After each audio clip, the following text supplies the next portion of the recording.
दोस्तों नमस्कार, मैं प्रमोद कुमार हर रोज एक नए टॉपिक के साथ। आज का एक टॉपिक है कि दलित की शिक्षा, क्रूरता और उसके संघर्षों के बारे में जिक्र करना चाहूंगा और इस जिक्र में खुद मैं अपनी बात को रखना चाहूंगा।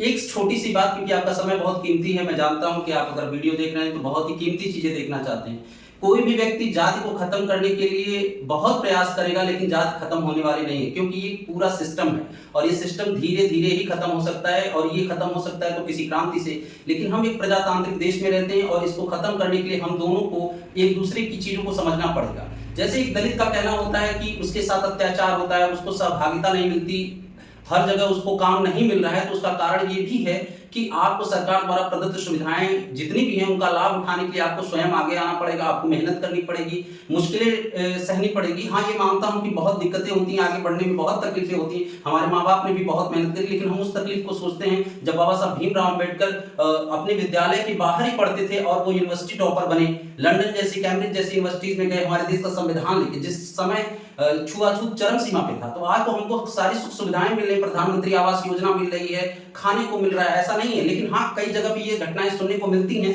कि हमारे साथ अत्याचार हो रहा है या कुछ लोगों के साथ आज भी छुआछूत की बात होती है। लेकिन उस बात को इतना बढ़ा चढ़ा के या उसको उसी को लेके बैठने की जरूरत नहीं है, आपको काम करने की जरूरत है। सबसे ज्यादा जरूरी है किसी राजनीति के चक्कर में ना पड़कर अगर आप अपना काम करें, अपनी पढ़ाई लिखाई करें, मेहनत करें, अपना एक मोटो बना के चले, लक्ष्य बना के चलें, तो आपको सफलता मिलेगी। किसी भी आंदोलन को करने के लिए, किसी भी समाज को आगे ले जाने के लिए पहले एजुकेटिव होना जरूरी है। जैसा कि बाबा साहब हमेशा कहते थे कि शिक्षित बनो, संगठित बनो, संघर्ष करो।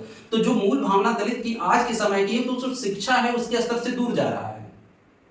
दूसरी बात, जब शिक्षित रहेंगे तब आप संगठन की बात करेंगे, संघर्ष की बात करेंगे, किसी से संघर्ष करने जाएंगे, किसी मूवमेंट को चलाएंगे, तो मूवमेंट को चलाने के लिए आपको नॉलेज की जरूरत होती है। किसी भी विभाग में जाए, हो सकता है कि आपका कोई सीनियर नेता आपको बताए कि आप समाज को बचाने चले, लेकिन समाज को बचाने के मूल उद्देश्य क्या है, क्या ऐसी जरूरत पड़ रही है कि आपको उस मूवमेंट का भागी बनना पड़ा, तो ये तथ्य जानना जरूरी है। जैसे कि अभी भारत बंद का जो हालिया कार्यक्रम हुआ था, उसमें काफी कुछ ऐसी मटेरियल मिले, लोगों से मैं बात किया तो ये पता चला कि किसी को जो सुप्रीम कोर्ट द्वारा दस्तावेज दिया गया था आरक्षण पे, उस बेस का ही नहीं पता है कि किस वजह से लोगों ने बता दिया कि आरक्षण जा रहा है, आरक्षण जा रहा है। तो आप पहले जानकारी रखिए, सही तथ्य की जानकारी रखिए। देखिए, कोर्ट और कचहरी इसलिए बनाया गया था ताकि तथ्यों का डिस्कशन होकर न्याय संगत कार्य हो, वरना कोई गांव के मोहल्ले का कोई एक आदमी लीडर हो जाता और किसी को साबित कर देता कि वो फला अपराधी है, तो ये अपराध तय हो जाता था। इसीलिए हमारी न्याय प्रणाली, न्यायपालिका का निर्माण किया गया, जिसमें आपस में डिस्कशन करने की आपको सुविधा मिली कि आप अपने तथ्यों को रखिए। जजमेंटल फैसला आने के लिए समय मांगा गया, तथ्य देखे गए, आधार देखे गए।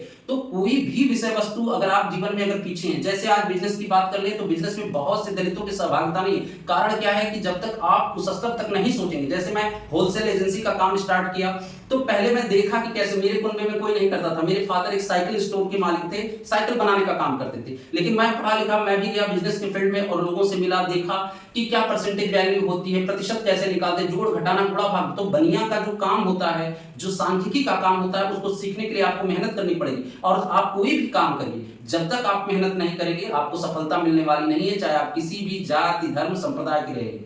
और यही कारण है कि देखिए, निष्क्रियता के चक्कर में जो जिन कास्ट सिस्टम का हमारे देश पे सबसे ज्यादा आधिपत्य था, आज उसमें भी गरीबी है। इसीलिए ईडब्ल्यूएस की भी व्यवस्था की गई सरकार द्वारा, वीकर सेक्शन के लिए व्यवस्था की गई कि आरक्षण की कुछ व्यवस्थाएं 10% गरीबी सवर्ण लोगों में भी है।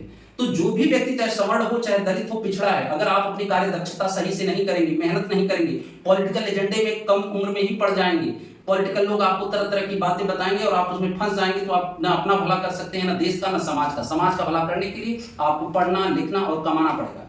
अगर मेरी वीडियो अच्छी लगती है तो जरूर शेयर करिए। थैंक यू, नमस्कार।